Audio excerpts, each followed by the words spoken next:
ሰላም ጤና ይስጥልኝ ተመልካቾቼ። ይህ ሎየርስ ፎር ኢትዮጵያ በተሰኘ ርዕስ እየተዘጋጀ ወደ እናንተ የሚደርስላችሁ ግን መሰረት ያደረጉ ሐሳቦችን የማካፍልበት አስተማሪ ፕሮግራም ነው። ፕሮግራሙን ይዤላችሁ የቀረብኩት እኔ ዮናታን ዳዊት ነኝ። የአበዳሪና የተበዳሪዎች ቁጥር መብዛት በሚል ርዕስ በፍትሐብሔር ሕጋችን ላይ በውል ሕግ የተቀመጡ መሰረታዊ ሐሳቦችን ላካፍላችሁ ዛሬ ወደ እናንተ መጥቻለሁ። ይሄ የአበዳሪና የተበዳሪዎች ቁጥር መብዛትን በሚመለከት በሲቪል ሎው የስርዓተ ሕግ አኳያ የስም አጠራሩ ሶሊደሪ ኦብሊጌሽን ተብሎ የሚታወቅ ሲሆን በኮመን ሎው የስርዓተ ሕግ ሁኔታ ደግሞ በምንመለከትበት ጊዜ ጆይንት ኤንድ ሰቨራል ሊያቢሊቲ ወይም ኦብሊጌሽን በሚል ስም ወይም ደግሞ አጠራር ተገልጾ እናገኘዋለን። ይህንን ሐሳብ በሚመለከት የፍትሐብሔር ሕጋችን ከአንቀጽ 1896 እስከ አንቀጽ 1897 ባሉት ድንጋጌዎች ውስጥ ሶሊደሪ ኦብሊጌሽን ተብሎ ተቀምጦ እናገኘዋለን።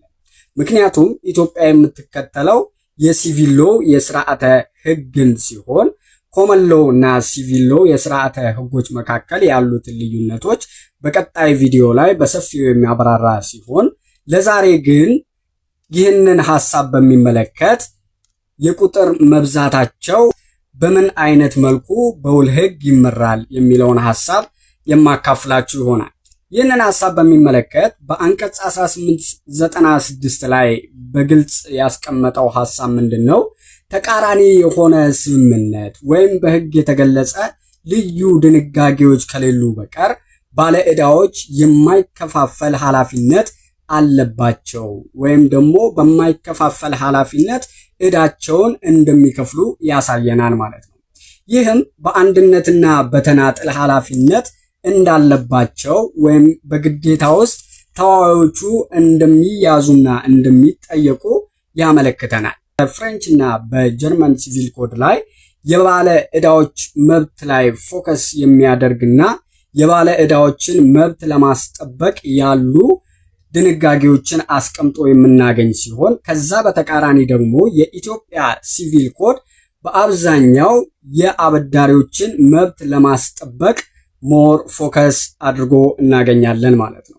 በአንድነትና በተናጥል ግዴታ ውስጥ አበዳሪ ገንዘቡን ከእያንዳንዱ ባለ ዕዳ እያንዳንዱን እየሄደ ከሚጠይቅ ይልቅ ወይም ደግሞ ዕዳቸውን በየድርሻቸው ከፋፍሎ ከመጠየቅ ይልቅ አንዱን ባለ ዕዳ ብቻ ሙሉ ክፍያውን እንዲከፍል ማድረግ እንደሚችልና ያም ደግሞ የከፈለው ባለ ዕዳ አብልጦ ለከፈለው ክፍያ ከሌሎች ባለ ዕዳዎች ከእያንዳንዳቸው በድርሻቸው ትክክል ሊቀበላቸው እንደሚችል አንቀጽ 1908 ላይ በግልጽ ተቀምጦ የምናገኝ ሲሆን ለምሳሌ ያክል ያ ባለ ዕዳ ያ የተባለውን ሙሉ ክፈል የተባለውን ዕዳ መክፈል ባይችል እንኳን ሊደረግ የሚችለው ነገር ምንድነው? ያ የዕዳ ክፍያ በእያንዳንዳቸው ላይ በድርሻ መጠናቸው ተከፋፍሎ ሌሎቹ እንዲከፍሉት የሚደረግበት አግባብና ሁኔታ አለ ማለት ነው። የአንድነትና የተናጥል ግዴታ ውጤቶችን በሚመለከት ለዛሬ ላሳያችሁ የፈለኩት 7 አይነት ቢኖሩም 3ቱን በዛሬው ፕሮግራሜ ላይ የማካፍላችሁ ይሆናል። ቀሪውን 4ቱን ግን በሌላ ቪዲዮ የሚመለስበት ሲሆን በአንድነትና በተናጥል ግዴታ ውስጥ ያሉ ውጤቶች ምንድናቸው ብለን በምንመለከትበት ጊዜ በፍትሐብሔር ስነ ስርዓት ሕጋችን ውስጥ አንቀጽ 5 የተከለከለ ወይም ደግሞ በመርህ ደረጃ የተቀመጠ አንድ ክልከላ አለ።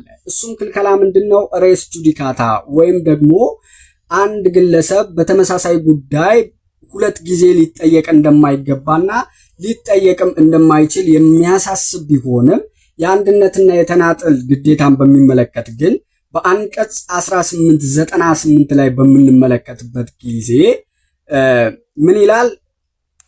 አበዳሪው አንደኛውን ባለ ዕዳ በመጠየቁ ምክንያት ሌሎች ባለ ዕዳዎችን ሊጠይቅ አይችልም ተብሎ በሬስ ጁዲካታ ያንን ሰው ሊያግደው እንደማይችል ከባለ ዕዳዎቹ መካከል በአንዱ ላይ ያቀረበው የገንዘብ ክስ በቀሩት ላይ እንዳያቀርብ አያግደውም የሚል ድንጋጌን አስቀምጦ እናገኛለን።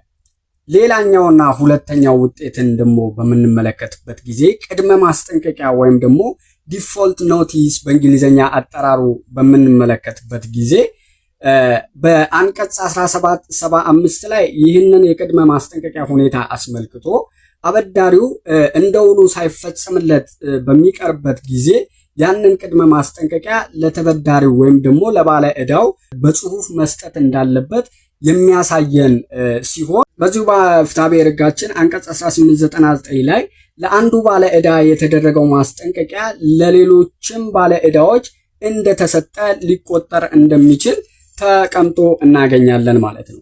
ሌላኛውና ሶስተኛው ውጤት ደግሞ የማይጸና ውል ወይም ደግሞ የማይረጋ ውል የሚመለከት ሲሆን ይህም ሁኔታ ደግሞ ባለ ዕዳዎቹ በአበዳሪዎቹ ላይ መቃወሚያ ሊያነሱ የሚችሉበት አግባብ ነው። ያም መቃወሚያ መሰረቱ ምንድነው?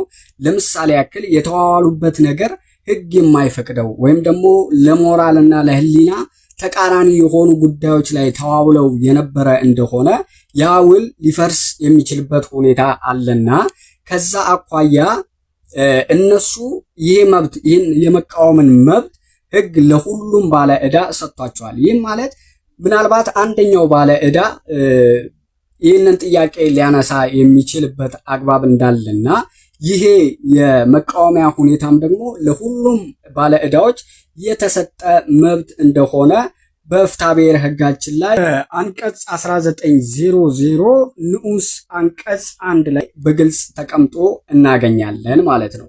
ከዛም ባሻገር ደግሞ ይሄ ለሁሉም የተሰጠው መብትን በሚመለከት ወይም ደግሞ የመቃወም መብትን በሚመለከት በአንቀጽ 1901 ላይ እንደ ተጨማሪ ሐሳብ ሲያስቀምጥ ምን ይላል? ዕዳው በከፊል ወይም ደግሞ በሙሉ ተከፍሏል አሊያም ደግሞ የውላቸው ሁኔታ በይርጋ ታግዷል በሚል ሁሉም ባለ ዕዳዎች አበዳሪውን መቃወሚያ ሊያቀርቡበት እንደሚችሉና ይሄ የመቃወም መብትም ደግሞ ለሁሉም ባለ ዕዳ የተሰጠ ስለመሆኑ በግልጽ ያሳየናል ማለት ነው። ሊጸና የሚችል የውል ሁኔታን በሚመለከት ወይም ቮይደብል ኮንትራት ብለን የምንለውን በሚመለከት ለምሳሌ ያክል ሊጸና የሚችል የተባለበት ምክንያት ሊስተካከሉ ወይም ደግሞ በተዋዋዮች ስምምነት ሊታረሙ የሚችሉ ጉዳዮች ላይ መሰረት ያደረገ ለምሳሌ የጽሁፍ ስህተቶች ቢያጋጥሙ ምናልባት 2300 ብለው ለመጻፍ 23000 ተብሎ ተጽፎ ከነበረ ያቺ የጽሁፍ ስህተት ናት። በኮንትራት ሕግ አርቲሜቲክ ሚስቴክ ተብሎ የሚጠራው ወይም ደግሞ በተዋዋዮች ስምምነት ቅድም እንዳልኩት ሊስተካከሉ የሚችሉ ሁኔታዎች በሚሆኑበት ጊዜ ያንን መቃወሚያ ማቅረብ የሚችለው ወይም ደግሞ ለምሳሌ የነጻ ፍቃድ አሰጣጥን በሚመለከት ጉድለት ደርሶብኛል ወይም ደግሞ ችሎታ አጥቻለሁ ብሎ የሚለው አንዱ ባለ ዕዳ ብቻ ያንን ጥያቄ ማቅረብ እንዳለበት በአንቀጽ 1900 ንዑስ አንቀጽ 2 ላይ ተቀምጦ እናገኛለን ማለት ነው። ተመልካቾቼ